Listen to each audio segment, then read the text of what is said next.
What is going on, my Philadelphia Eagles fans? We got some crazy news yesterday. Hassan Reddick just got traded to the Jets. Since he got traded, I want to do a new mock draft knowing that Hassan Reddick is not a part of the Eagles anymore. A little bit on the deal. He's going to the Jets. It's a third-round pick for 2026, but it can turn into a second-round pick if Reddick plays over 67.5% of the snaps and has over 10.5 sacks. It seems like a little bit of a long shot to me, but this guarantees that we will get a third-round pick for Hassan Reddick walk-in. Compensatory picks happen when free agents walk and go to other clubs, but they are not 100% guaranteed. So, Howie Roseman, this is an okay deal. Doesn't seem like things could have been repaired, and this also shows you that the market for Reddick was not that high, that he only got a third-round pick coming back for 1 year of control of Hassan Reddick. All right, let's move on to this mock draft, guys. The Eagles have 3 picks in the top 53 picks. Let's get into it. We got to get an edge rusher now, boys. Let's go! Philadelphia Eagles are on the clock at 22, and I think I'm going to go with Payton Wilson. Hear me out. Vic Fangio runs a 3-4 defense, right? So these outside linebackers are almost like DNs in a traditional 4-3 scheme. So at college, Payton Wilson and his DC ran this like 3-3-5 crazy defense. So look at the ring right here. That's Payton Wilson, right? He's supposed to be in this range right here, and then he's coming up, and he's going to be that edge defender that we really, really need, that pass rusher. So the pass rush in a 3-4 scheme comes from those outside linebacker positions, right? And Payton Wilson fits in great. He didn't really play too much in the middle, so he's pretty much like an edge defender. So let's watch him. Boom! Great bend. Super solid. Let's watch it one more time. Great wraparound, great bend, boom for the sack. Here he is on the lower half of our screen. Goes again with a nice edge bend after Drake May. Professional quarterback soon to be, top 3 pick. The dude is super solid, man. He's quick around the edge, great tackle, pursuit from behind. There he is on the lower half of our screen again. Outside, recognizes the play, boom, big tackle for a loss. When looking at all the guys on the board right now, we could go Nate Wiggins, but I don't like his size. So I just showed you some highlights of Payton Wilson. I think that's the way to go with this number 22 pick. It's a little bit of a stretch, but this guy is the best linebacker in the country. And for the first time, maybe ever, the Eagles are going to draft a linebacker in the first round. I love Payton Wilson, the linebacker from North Carolina. 89.9 grade, solid against the pass, excellent against the run, a great in coverage, and that's important. Vic Fangio, the new defensive coordinator, runs that 3-4 scheme, so a lot of these linebackers are going to have to drop in the coverage, and I love that 90 grade in coverage. Awesome. Payton Wilson is my number 1 pick for the Eagles in round 1 of the NFL draft. As we look into the second round, the Eagles got 2 picks, guys, 50 and 53. The guys I'm looking at right now, Javon Bullard, obviously, a lot of my other mocks, I picked him. He's a great safety, but with Reed Blankenship and C.J. Gardner-Johnson back, there's not a lot of space for Javon Bullard in a crowded safety spot right now.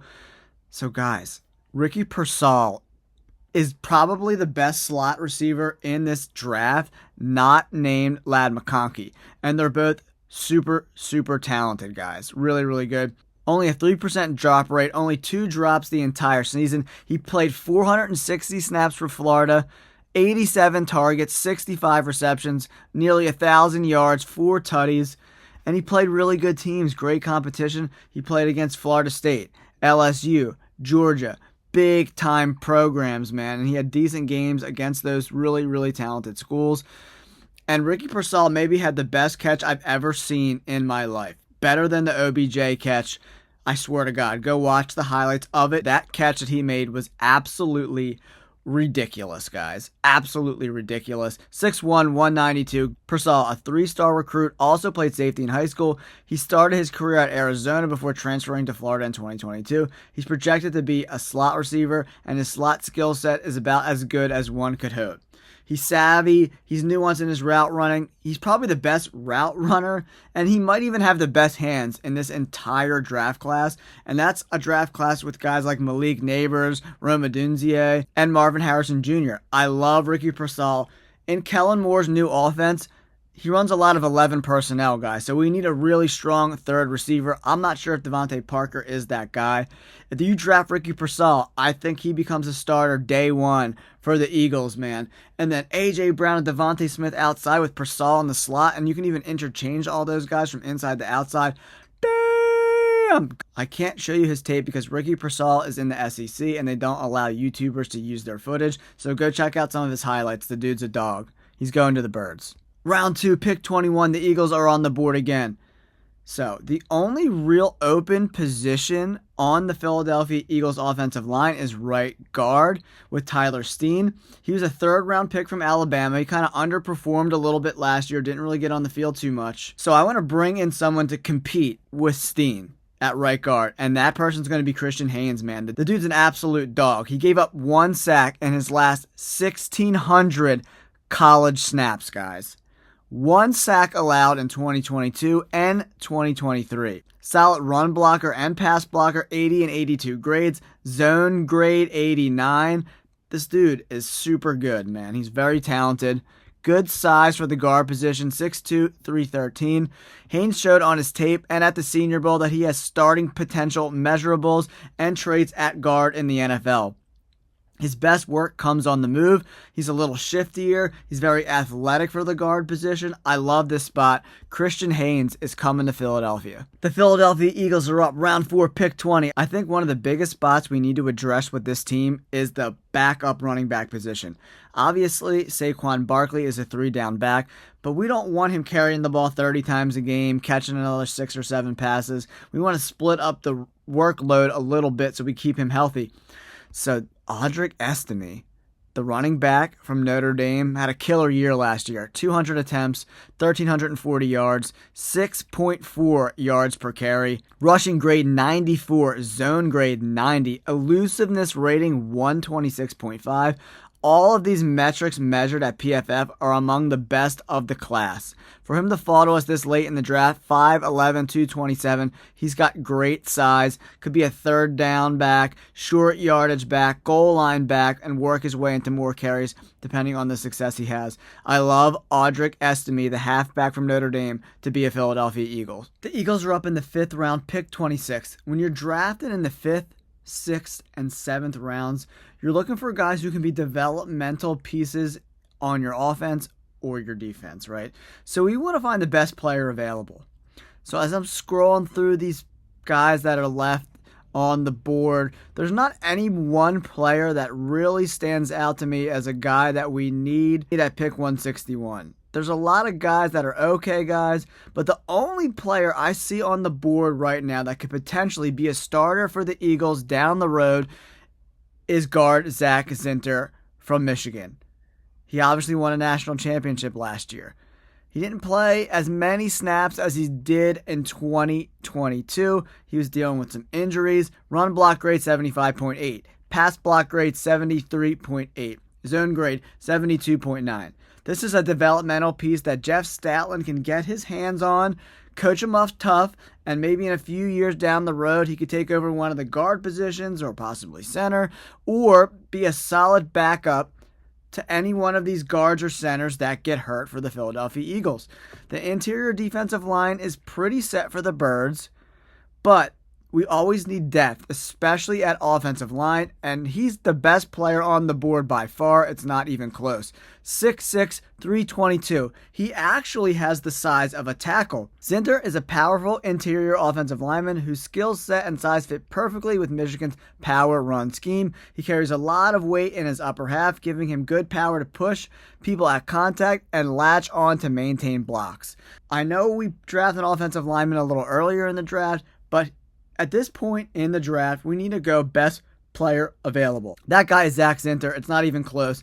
He's a great backup piece for the next couple years with the potential to become a starter for the Philadelphia Eagles. Getting a guy like that in the 5th round seems good to me. The Eagles are up again in the 5th round, Pick 36, a compensatory pick. So when you're drafted pretty much in the 6th and 7th rounds, you want to find a guy that can compete for a backup role, but also contribute on special teams. And Naheem Pritchard is that guy.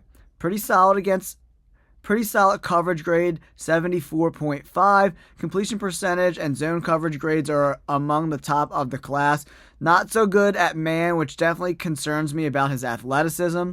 But 270 grades the last 2 years. When you look at the first look, it says Pritchard was proved quite versatile at Auburn, playing mostly outside, but can also play inside and served as a punt and kick returner. So this guy has a lot of value. He can play in the slot. He can play outside. He can also return punts and kicks. So the kid's got good speed, 6'1", 184. I love bringing in Nehemiah Pritchard, the cornerback from Auburn. The Eagles are up again, round 5, pick 37. The Eagles are up round 5, pick 32nd, their second to last pick. And as I mentioned before, Dallas Goedert has regressed considerably over the last 3 seasons. His PFF grade has went from the 90s down into the 70s. And maybe bringing in a guy to compete with him a little bit could be interesting. Dallin Hooker has been overlooked in this draft a little bit. 64 receptions, 750 yards. 6 touchdowns. I like those numbers, man. He's not the best guy in the world. You're picking in pretty much the 6th round. This guy isn't a top-line talent, but he could be tight end number 2 for the Birds, Dallin Hooker. I like bringing in Hooker as the backup tight end, especially because Jack Stoll left in free agency. I like this pick for the Birds. Here we are, guys, the end of the 2024 mock draft after we saw Hassan Reddick leave to the Jets in a trade. Round 6. Pick 34. Okay, when you're picking at this point in the draft, you want to see guys that have been overlooked, right? I went through all of the remaining 5 or 6 cornerbacks on the board, and I think the most overlooked, another Michigan guy. The reason why I like drafting guys from Michigan is because Harbaugh was there, and Harbaugh is notoriously known to coach the crap out of his players. If you can play for Harbaugh and stomach playing for Harbaugh, you can play in the NFL. And look at these guys' grades, man. 75 versus Penn State, 80 versus Purdue, 67.1 Ohio State, Alabama, 75.7, Washington, 70 grade. Alabama and Washington produce professional level wide receivers, guys. And look at this grade.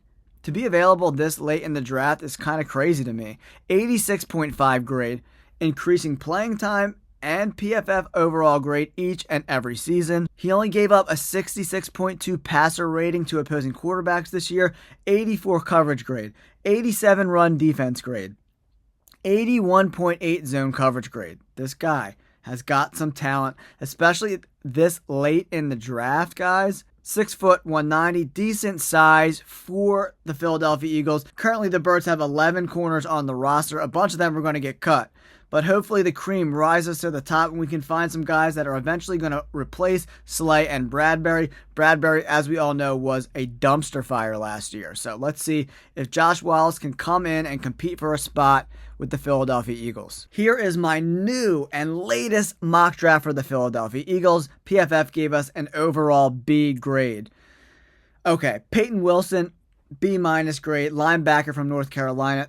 Probably the best linebacker in the entire draft class. So, Vic Fangio runs a 3-4 defense. We need really good linebackers. If you don't have good linebackers in a 3-4 scheme, your defense is gonna suck. Bring in Payton Wilson. Ricky Pearsall, wide receiver from Florida. Oh my God. He's probably going to be penciled in as the number 3 starter at wide receiver right away.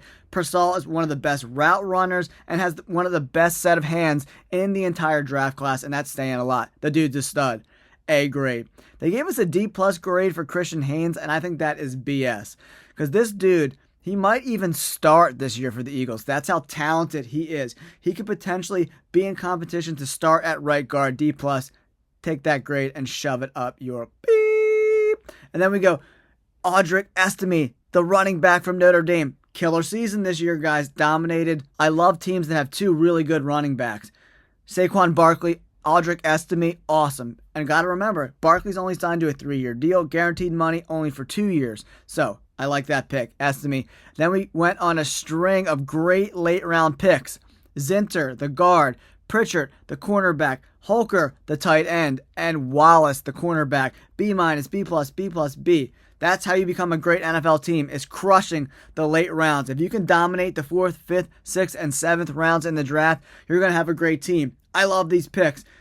Hassan Reddick is gone. Payton Wilson is in. Ricky Pearsall in a Birds uniform. Woo! Let me know in the comments below. Do you like this draft? Let me know. Grade me in the comments below. Thanks for tuning in. Don't forget to like and subscribe. Peace!